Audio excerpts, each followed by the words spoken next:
Hi, I'm Krista Jacobson, headmistress of the Budoryukai, where we teach authentic ninjutsu and classical samurai bujutsu. And for those of you who don't know what that is, it's the ancient martial arts of the ninja and samurai. In today's video, I'm going to take a question from one of my subscribers, and this particular question was, how important is weapons training within ninjutsu? Now, this is a little bit of a loaded question, and to be quite honest, it is a hot topic within the ninja community. So I'm definitely going to explain why it's a loaded question, why it's a hot topic in the ninja community, but more importantly, I am going to talk about the importance of weapons training. Now, before I begin, I always give a shout out to all of my new viewers. So if this is the first video that you guys have seen of me, my name is Krista Jacobson. I'm the headmistress of the Budoryukai, which means School of the Warrior Way. We teach Koryu Ninjutsu and Koryu Bujutsu, so the ancient martial arts of the ninja and samurai. This organization does have other areas of focus, such as reality-based self-defense, weapons training and tactics, concealed carry, survival skills, martial arts theory, thought, and philosophy, martial arts conditioning. If any of these topics interest you at all, please subscribe to my YouTube channel and don't forget to click the bell. I do post 2 to 3 videos every single week, so if you're interested in any of those topics, please subscribe, click the bell, and keep up with what we're doing. So today we're going to be talking about the importance of weapons training within ninjutsu. Now, this is a little bit of a loaded question, but for me to give you just the quick answer, I think weapons training is extremely important within ninjutsu and bujutsu. Absolutely. The ninja and the samurai were warriors of the time, and training in weapons was absolutely crucial. Now, how is that a little bit of a loaded question? Let me explain. The ninja themselves trained in many different arts, right? They didn't just train in one particular art. They would have trained in a lot of different types of training. They would have undergone like taijutsu and jujutsu and kenjutsu, iaijutsu, kyujutsu, sojutsu. They would have had lots of training in multiple different fields of study. Ninjutsu was what they would have focused on, which would have been stealth, espionage, gathering information, spying. So when someone says the importance of weapons training within ninjutsu in the general context, yes, it's extremely important, because if you're going to train in the ninja martial arts, meaning all of the arts that they would have trained in, weapons training is very important. However, if you're using the word ninjutsu in the historical context of what his ninjutsu was and what it was meant to be in the sense of like spying, espionage, stealth, in that realm, then it would have had little influence in that regard. Now I also want to point out that ninja are samurai. There are many different types of samurai. Ninja are samurai spies. So to be a ninja or shinobi no mono, you would have already undergone all of the training of samurai, the basic training. You would have trained in weapons and empty-handed tactics and all that kind of stuff. You also would have been specialized in ninjutsu. So although I know different ninja schools have different traditions and different lineages and how they promote their particular art of ninjutsu, here within the Budoryukai, especially the main tradition of ninjutsu we have, which is Tomoryu, ninja are samurai. They were part of the samurai class. So I want to make sure that we're very clear about that to start. So you really don't separate one from the other. They're actually part of the same group. So to say how important is weapons training within ninja training or ninja martial arts, it's extremely important, because they would have trained in all the arts of the samurai, plus they would have had extensive training in other aspects of guerrilla tactics, stealth, espionage, spying, intelligence, that type of thing. I also want to point out that just because this organization takes the position that ninja are samurai, and we take that position because one of our traditions here, Tomoryu, that is a specific teaching within that particular tradition, I do realize that other organizations and different ninja groups have different traditions and lineages that they teach, and that doesn't always need to be true. I'm not here to speak for other organizations. I'm only here to speak for this organization, and here ninja are samurai. They are part of the samurai class, and they are the samurai spy, or if you want to use kind of a loose word, they are the special forces of the samurai army. Now, the idea that ninja are samurai is not just within this organization or within Tomoryu. There are many other historical documents that do support this, which I will get to later on within the video. So now you can understand why that question is a little bit of a loaded question, a little bit of a hot topic, because there's so many people, especially on the internet, they get so fixated on words, definitions, and terminology, they can't really take a step back and just say, okay, they're talking about ninjutsu as a generic word for the martial arts that the ninja would have trained in.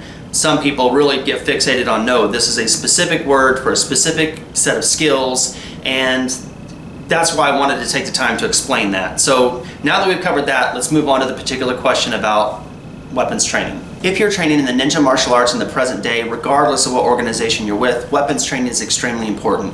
In fact, if we're going to talk about ninja martial arts in this generic word, the ninja martial arts is a weapons-based martial art. I know there's lots of martial arts that are more based on hand-to-hand combat, like boxing, kickboxing, MMA, karate, etc. However, if you're studying the ancient martial arts of the ninja and samurai, it is going to be heavily weapons-based. Training in weapons is extremely important when you're training in the ancient martial arts of the ninja and samurai. Now, I know you're going to get a lot of people that say, well, we train in taijutsu, and that's fine, but taijutsu is used as a last resort. That's when you lose your weapons, weapons break down, you don't have any more weapons, you can't find a tool or improvised weapons to use, now you use your taijutsu. Taijutsu is absolutely the last resort on the spectrum. You always want to make sure that you have a weapon with you. In fact, I am a huge advocate for weapons, and I believe all of my students should carry weapons and tools with them every single day. That is something that they should always have, because that is what we train with, that is what their skill set is, and you should have an EDC, you should have an everyday carry, and you should be carrying weapons and tools with you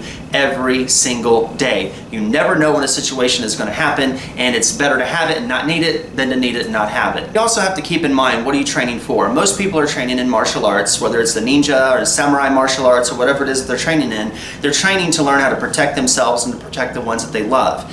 These arts that we train in, ninjutsu and bujutsu, is very heavily weapons and tools based. That is just the truth. It is not heavily based in taijutsu. Although some ninpo organizations want you to believe that taijutsu is ninjutsu, taijutsu is not ninjutsu. Now, when you look at it from a self-defense perspective and you're training in the martial arts, I think that it's very important to understand that predators pick out prey. And if you are the one that's picked out, they picked you out for a reason. Also know that predators aren't going to be in the same weight class. They choose somebody that they feel is weak. They choose somebody that they feel they have an advantage over you. So they're going to be bigger, they're going to be stronger, they're going to have a tactical advantage. There might be multiple of them against just you. So if you're going into a situation where you're saying, you know what, I'm going to train in the ninja martial arts and I'm only going to focus on taijutsu or empty-handed tactics, you're putting yourself at a massive disadvantage. Now, if you're studying within this organization, the Budokai, I highly recommend everybody carry some sort of a weapon and tool with them every time they leave the house. Now, the laws are different for different areas, and I have thousands of students all over the world, so make sure that you stick to the laws within your area. But you should be able to carry something that will help you aid in a self-defense situation, even if that means you're using just a force multiplier. Now, as many of you guys know, a force multiplier is just something that's hard, and that when you hit somebody, it creates more force onto the target than what your hand would have. If I take my hand and I punch a wall at 20 pounds of pressure, it's going to leave a certain mark. If I take a piece of metal and I hit the wall at 20 pounds of pressure, it's going to leave a dent.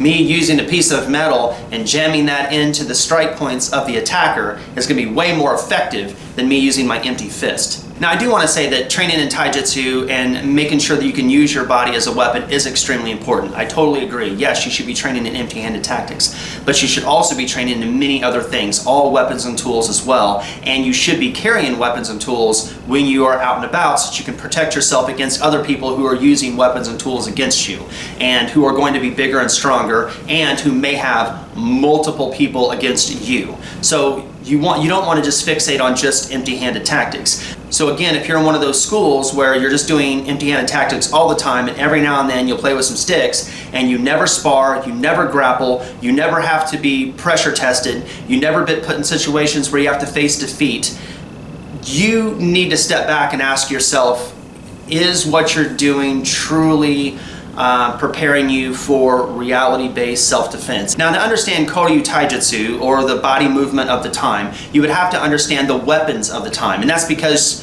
the warriors were fighting against those weapons. So to truly better your taijutsu, you should be very well educated and skilled in Kinjutsu, Iaijutsu, Sojutsu, Kyujutsu, Bojutsu, every weapon possible that you can be trained in so you can better your taijutsu to understand how that body was supposed to move against another weapon. Now, this also means you should be training in modern weaponry as well, such as sticks and firearms. When you're doing your weapons training, it's extremely important that you practice both sides. I see so many people only training on one side and not the other, and that is not good. You should always be training both sides. You never know when one side's going to get hurt. So don't just train with your knife tactics in your right hand, train with your knife fighting tactics in your right hand and your left. You want to be completely skilled at the craft that you're dedicating yourself to. Now, the ninja was one of the most feared warriors of all time, which is why we talk about the ninja today.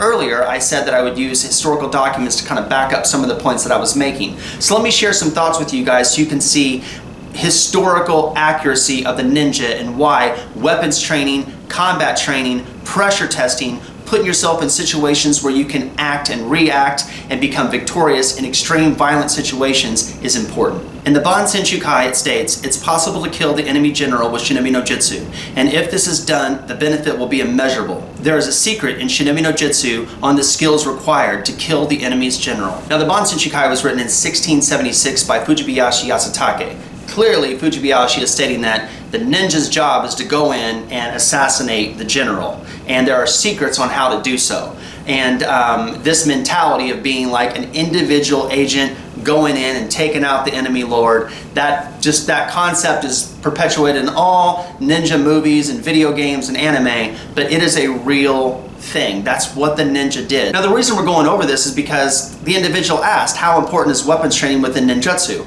And even though he might have meant how important is weapons training within ninja training, I'm still trying to paint the mentality of what a ninja was.